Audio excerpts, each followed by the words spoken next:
وعباد الرحمن الذين يمشون على الأرض هونا وإذا خاطبهم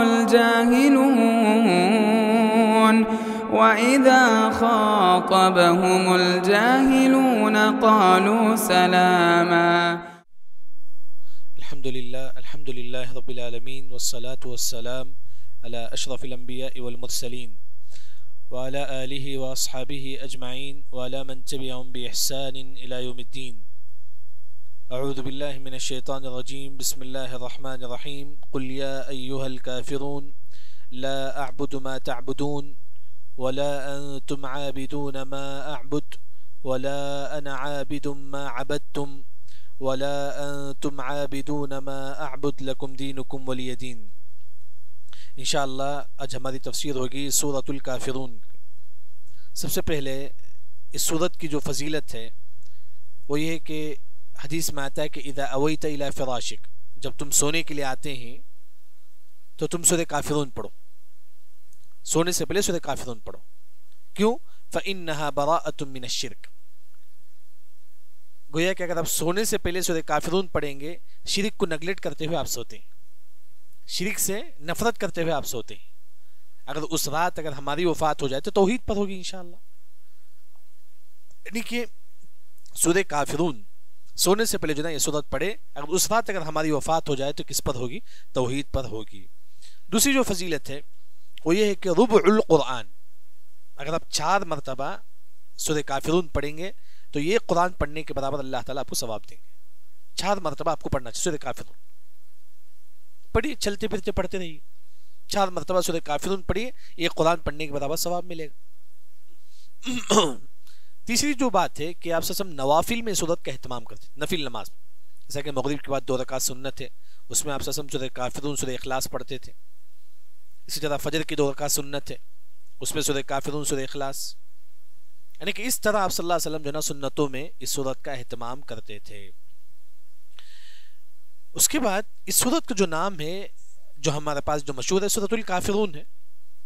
ایک اور جو نام ہے سورۃ الاخلاص، قل اللہ اللہ الصمد، اس سورت کا نام بھی سورۃ اخلاص ہے، اس سورت کا نام بھی سورۃ اخلاص ہے.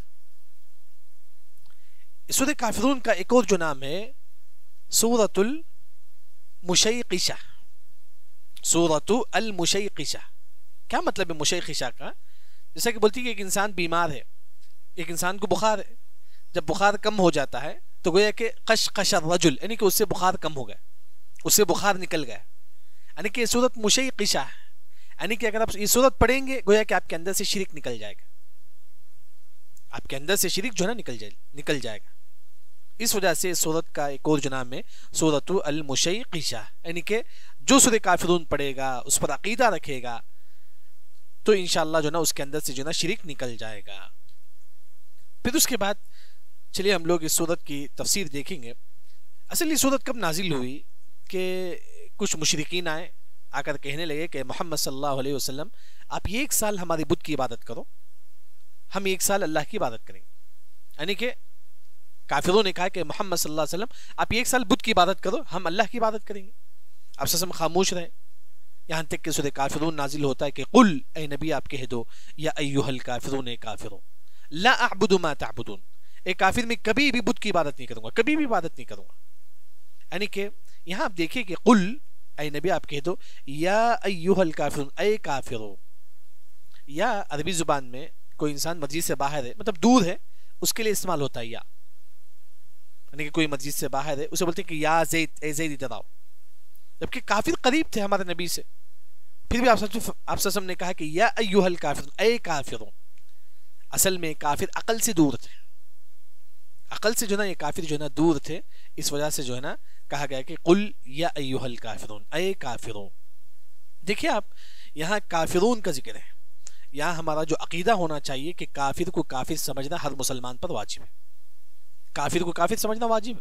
جیسے کہ ایک انسان مندر میں سجدہ کرتا ہے، آپ بولتی ہیں کہ وہ مسلمان نہیں ہے، آپ بولتی ہیں کہ مسلمان نہیں ہے. نہیں، کافر کو کافر سمجھنا واجب ہے. جیسے کہ آپ دیکھیں گے من لم یکفر فہو کافر، جو مسلمان کافر کو کافر نہیں سمجھتا وہ مسلمان کافر ہو جائے گا. آپ دیکھتے ہیں کہ ایک جو ہے نا عیسائی یہاں جاتا ہے چرچ جا کر عبادت کرتا ہے، آپ بولتے ہیں کہ نہیں وہ کافر نہیں ہے. اگر آپ کافر نہیں بولیں گے تو آپ کافر ہو جائیں گے. بلکہ دوسری جو بات ہے، من شک فی کفرہ فہو کافر.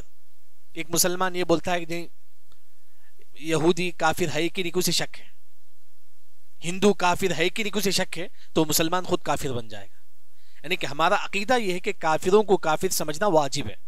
جیسے کہ کوئی انسان بت کے سامنے جھکتا ہے، ہم بولیں گے کہ وہ کافر ہی ہے، یہودی کافر ہی ہے، عیسائی کافر ہی ہے. یہ ہمارا عقیدہ ہونا چاہیے. اسی طرح ایک اور جو مسئلہ ہے کہ کوئی مسلمان کسی مسلمان کو کافر نہ بولے. حدیث میں آتا ہے کہ بخاری مسلم کی، اگر آپ کسی مسلمان کو کافر بولیں گے، اگر وہ کافر نہیں ہے تو آپ کافر ہو جائیں گے. کسی مسلمان کو کافر نہ بولے. آپ کے ساتھ جو نماز پڑھتا ہے، آپ کے ساتھ جو روزہ رکھتا ہے، مسلمانوں کو کافر نہ بولے. لیکن یہاں اللہ تعالیٰ نے کہا کہ اے نبی آپ کہہ دو اے کافروں کو، ان کافروں کو کہہ دو لا اعبد. آپ سے سب نے کہا کہ میں عبادت نہیں کروں گا. دیکھیں یہاں لا کے اوپر مد ہے، چھوٹا مد. لا اعبد یعنی کہ آپ سے سب نے معنی میں گاڑا پیدا کرنے کے لیے، یعنی کہ میں بت کی عبادت نہیں کروں گا، یعنی کہ لا اعبد. اس میں جو مد ہے ہم اس میں غور و فکر کریں. آپ سے سب نے کہا کہ میں کبھی بھی بت کی عبادت نہیں کروں گا. ما تعبدون جس کی تم عبادت کرتے ہو. دیکھیں تعبدون پلورل ہے. کافر جس کی عبادت کرتی ہیں وہ ایک نہیں ہے، کئی ہیں. اگر آپ دیکھیں گے اس زمانے میں، خاص طور پر مصر میں، اس زمانے میں 1500 بت تھے، نعوذ باللہ 1500 خدا تھے مصر میں. بلکہ آپ یوٹیوب وغیرہ میں سرچ کریں گے 3 ملین جو ہے نا خدا ہے آج ہندوؤں کا، 3 ملین خدا. وہی اللہ نے فرمایا کہ ما تعبدون، ایک کافر جس کی تم عبادت کرتے ہو، وہ ایک نہیں ہے، 2 نہیں ہے، 1000 ہے. لیکن کافر جن جن کی عبادت کرتی ہیں پوری نعوذ باللہ ان کا جو معبود ہے، تمام معبودوں میں 3 بڑا معبود ہے کافروں کے پاس. ایک اگر آپ دیکھیں گے جو نا ایک خالق ہے، اس کے پاس نام نہیں لوں گا مسجد میں ایک خالق ہے، پیدا کرنے والا ایک معبود ہے ان کے پاس. دوسرا کافروں کے پاس جو ہے نا دوسروں کی مدد کرنے کے لیے ایک معبود ہے. اسی طرح ہلاک کرنے برباد کرنے کے لیے ایک معبود ہے. 3 معبود کافروں کے پاس مشہور ہے. اس کے علاوہ کافروں کے پاس اس کا سورج کا ایک خدا ہے، چاند کا ایک خدا ہے، بارش کا ایک خدا ہے. یعنی کہ کافروں کے پاس جو ہے نا کئی خدا ہے. وہی آپ صلی اللہ علیہ وسلم نے فرمایا کہ لا اعبد ما تعبدون، ایک کافر کبھی بھی جو ہے نا بت کی عبادت نہیں کروں گا جس کی تم عبادت کر رہے ہو. پھر اس کے بعد آپ صلی اللہ علیہ وسلم نے کہا ہے ولا انتم عابدون ما اعبد، ایک کافر تم بھی عبادت نہیں کریں گے جس کی میں عبادت کرتا ہوں. یعنی کہ یہ وہ کافر جن کے حق میں اللہ نے لکھ دیا کہ وہ ہمیشہ ہمیشہ کافر ہی رہیں گے. ان کے بارے میں یعنی کہ آج بھی کئی کافر ہیں جو مرتے دم تک کافر رہیں گے، کیونکہ تقدیر میں لکھ چکے ہیں کہ کون کافر ہے کون مسلمان. تقدیر میں ہر چیز لکھ چکا، ہر چیز ہے تقدیر میں. وہی اللہ نے کہا کہ جو نا اے محمد تم کہہ دو کہ کافر کبھی بھی اللہ کی عبادت نہیں کریں گے، کبھی بھی. یہ کون سے کافر؟ جن کے حق میں اللہ نے تقدیر میں لکھ دیا جو نا کافر ہی رہیں گے ہمیشہ ہمیشہ. جیسے کہ آپ دیکھیں گے حدیث صحیح ہے کہ اللہ تعالیٰ آدم علیہ السلام کو پیدا کرتے ہیں، پیدا کرنے کے بعد تمام لوگوں کو پیدا کرتے ہیں. جیسا کہ میں اور آپ تمام لوگ اللہ تعالیٰ پیدا کرتے ہیں. اس وقت اللہ تعالیٰ اپنا نور چھڑکتے ہیں. یہ نور جس کے اندر جا کے گر جاتا ہے وہی مسلمان ہے، یہ نور جس کے اندر جا کے نہیں گرتا ہے وہ کافر ہے. یعنی کہ اللہ کو معلوم ہے کہ کون کافر ہے کون مسلمان، ہر چیز اللہ کو معلوم ہے. وہی اللہ نے کہا کہ کافر جو ہے نا کبھی بھی اللہ پر ایمان نہیں لائیں گے. ہاں دوسرے جو کئی کافر ہو سکتے ہیں جو اسلام قبول کریں گے، جیسے کہ جب عیسیٰ علیہ السلام آئیں گے وَإِن مِّنْ أَهْلِ الْكِتَابِ إِلَّا لَيُؤْمِنَنَّ بِهِ قَبْلَ مَوْتِهِ، جب عیسیٰ علیہ السلام آئیں گے کئی عیسائی مسلمان ہو جائیں گے، کئی یہودی مسلمان ہو جائیں گے. ہاں یہاں جو بات ہے وہ کافر جن کے حق میں اللہ نے لکھ دیا کہ وہ ہمیشہ ہمیشہ کافر ہی رہیں گے. پھر اس کے بعد آپ صلی اللہ علیہ وسلم نے کہا وَلَا أَنَا عَابِدٌ مَا عَبَدتُم، پھر آپ صلی اللہ علیہ وسلم نے کہا کہ عابد کا جو معنی ہے میں کبھی بھی بت کی عبادت نہیں کروں گا، کبھی بھی. عابد کا اصل جو معنی پاسٹ جو ماضی ہے تب بھی میں بت کی عبادت نہیں کیا، اب پریزنٹ اب بھی بت کی عبادت نہیں کروں گا، عابد فیوچر میں بھی، یعنی کہ کبھی بھی میں بت کی عبادت نہیں کروں گا. آپ صلی اللہ علیہ وسلم نے یہاں کھلا کر کہہ دیا کافروں کو ایک کافر میں کبھی بھی بت کی عبادت نہیں کروں گا، نہ ہی اس سے پہلے کیا تھا نہ ہی اس کے بعد کروں گا. ما عبدتم جس کی تم عبادت کرتے ہو. یعنی کہ یہاں آپ صلی اللہ علیہ وسلم جو نا تاکید کے طور پر کافروں کو کہتے ہیں ایک کافر میں کبھی بھی بت کی عبادت نہیں کروں گا. پھر اس کے بعد آپ صلی اللہ علیہ وسلم کہتے ہیں کہ ولا انتم عابدون ما اعبد، ایک کافر تم بھی جو ہے نا بت کی عبادت، تم بھی جو ہے نا اللہ کی عبادت نہیں کریں گے. یہ وہ کافر جن کے حق میں اللہ نے لکھ دیا کہ جو نا وہ کافر ہی مریں گے. ان کے بارے میں اللہ نے کہا ولا انتم عابدون ما اعبد، ایک کافر تم بھی اس کی عبادت نہیں کریں گے جس کی عبادت محمد صلی اللہ علیہ وسلم کرتے ہیں، یعنی کہ کئی کافر جو ہے نا اللہ کی عبادت نہیں کریں گے، یعنی کہ کفر ہی پہ جو ہے نا وہ مر جائیں گے۔ پھر اس کے بعد آپ صلی اللہ علیہ وسلم نے کہا کہ لکم دینکم ولی دین، اے کافر تمہارے لیے تمہارا دین ہے، میرے لیے میرا دین ہے، یعنی کہ اسلام اور کفر کبھی برابر نہیں ہو سکتا، اسلام اور کفر کبھی برابر نہیں ہو سکتا۔ وہی آپ صلی اللہ علیہ وسلم نے کہا کہ لکم دینکم ولی دین، یعنی کہ یہ سورت میں جو ہے نا ایک عظیم جو عقیدہ ہے ہمارا الولا والبرا کے بارے میں ذکر ہے۔ الولا والبرا کیا ہے؟ الولا کافروں سے دوستی کرنا اور کافروں سے دشمنی کرنا۔ پہلی بات، کافروں کے عقیدے سے محبت کرنا شریعت میں جائز نہیں، کافر کے عقیدے سے محبت کرنا شریعت میں جائز نہیں۔ جیسے کہ آپ دیکھیں گے امام احمد بن حنبل رحمہ اللہ ایک عیسائی کو دیکھتے ہیں تو اپنا فیس چھپا لیتے ہیں، اپنا آنکھ بند کر لیتے ہیں، پھر لوگ پوچھتے ہیں کہ تم کیوں بند کر لیا آنکھ؟ تو امام احمد بن حنبل رحمہ اللہ کہتے ہیں کہ میں اس عیسائی کو نہیں دیکھ سکتا جو اللہ اس کے رسول پر جھوٹ بولتا ہے، یہ کہتا ہے کہ اللہ کو اولاد ہے، یعنی کہ کافروں کے عقیدے سے نفرت کرنا یہ ہمارا عقیدہ ہے، ان سے محبت جائز نہیں ہے شریعت میں۔ جیسے کہ آپ دیکھیں گے امام ابن رشد رحمہ اللہ ایک مرتبہ ایک غلام کو 1 دینار دے کے بھیجتے ہیں، جاؤ جا کر تیل لے کر آؤ۔ وہ غلام سیدھا ایک کافر دکان کو جاتا ہے، جا کر جو نا کہتا ہے کہ جو نا 1 دینار کا تیل دو۔ وہ کافر کہتا ہے کہ کس کے لیے؟ وہ غلام کہتے ہیں کہ جو نا امام ابن رشد کے لیے۔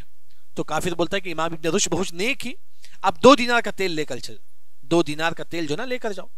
تو جو نا وہ غلام جو نا 2 دینار کا تیل لے کر جو نا امام ابن رشد کے پاس آتا ہے۔ امام ابن رشد پوچھتے ہیں کہ جو نا تم 2 دینار کا تیل کیوں لے کر آئے؟ تو غلام کہتا ہے کہ کافر نے آپ کے لیے ایکسٹرا 1 دینار کا تیل دے دیا۔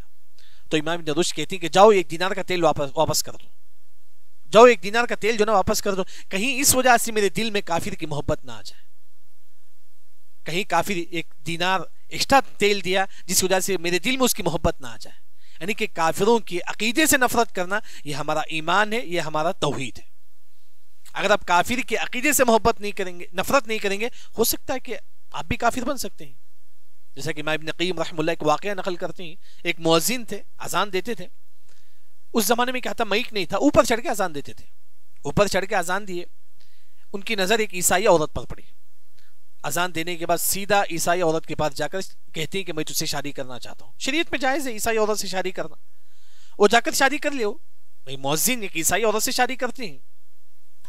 لیکن دنیا کے حد تک، بیوی کے حد تک محبت جائز ہے، لیکن وہ ان کے عقیدے سے جب محبت کریں گے تو جو نا وہ بھی گمراہ ہو جائیں گے۔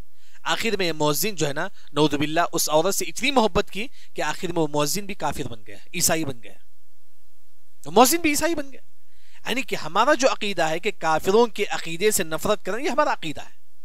وہی اللہ تعالیٰ جو نا الولا والبرا یہ ہمارا اہم سبجیکٹ ہے عقیدے میں۔ پہلی بات کافروں کے عقیدے سے نفرت کرنا ہے، دوسرا دل سے کافروں کا احترام شریعت میں جائز نہیں، دل سے۔ جیسے کہ آپ کے گھر میں کوئی کافر آتا ہے، آپ اسے جا کے چائے دیتے ہیں لیکن دل سے احترام کر کے دینا جائز نہیں، ہے نا، کافر ہے، دل سے احترام شریعت میں جائز نہیں، کیونکہ علیم بذات الصدور، اللہ تعالیٰ آپ کی سینوں کی بات جانتا ہے۔ کافروں کی عزت احترام دل سے بھی جائز نہیں شریعت میں۔ کیوں جائز نہیں ہے؟ کیونکہ اللہ نے سورہ ممتحنہ کی پہلی آیت میں فرمایا لا تتخذوا عدوی وعدوکم، اے لوگو تم میرے دشمن کو دوست نہ بناؤ۔ یہ کافر اللہ اس کے رسول کا دشمن ہے، آپ اسے کبھی بھی اپنا دوست نہ بناؤ۔ یعنی کہ دوسری جو چیز ہے، دل سے کافروں سے محبت شریعت میں جائز نہیں ہے۔ تیسری جو بات ہے، کافروں سے دوستی بھی شریعت میں جائز نہیں ہے۔ جیسا کہ جابر بن عبداللہ البجلی رضی اللہ عنہ ہمارے نبی سے وعدہ کرتی ہیں، اے اللہ کے نبی میں کبھی بھی کافروں سے دوستی نہیں کروں گا۔ ہاں بزنس کے حد تک جائز ہے، اسی طرح دین پہلانے کے لیے جائز ہے، لیکن اس کے علاوہ کافروں سے دوستی کرنا، ان کے ساتھ پھرنے جانا یہ افضل ہے، نہیں جانا چاہیے، کیونکہ اس سے تعلق ہمارے عقیدہ سے۔ ہاں جہاں تک ہو سکے دین پہلانے کے لیے ہم کسی کافر کو جو نا دوستی کر کے دین پہلا سکتے ہیں۔ یعنی کہ سورہ کافرون ایک عظیم سورت ہے، اس میں جو ہے نا اس سورت کا ایک اہم جو سبجیکٹ ہے، ہم کفر کو نگلیکٹ کرتے ہیں، ہم جو ہے نا کفر سے کبھی جو ہے نا محبت نہیں کریں گے، ہمیشہ ہمیشہ جو ہے نا ہم کفر سے نفرت کریں گے۔ سبحانک اللہم و بحمدک، اشہد ان لا الہ الا انت، استغفرک و اتوب الیک۔ مسجد عباد الرحمن کے پلیٹ فارم سے ہونے والی دعوت و تبلیغ کے مشن کو آگے بڑھانے میں ہمارا بھرپور ساتھ دیں۔ علم و عمل سے ناطہ جوڑنے کے لیے اہل علم سے جڑیں۔ مسجد عباد الرحمن کے یوٹیوب چینل کو سبسکرائب کریں اور آگے شیئر کرنا ہرگز نہ بھولیں۔ فجزاکم اللہ خیر۔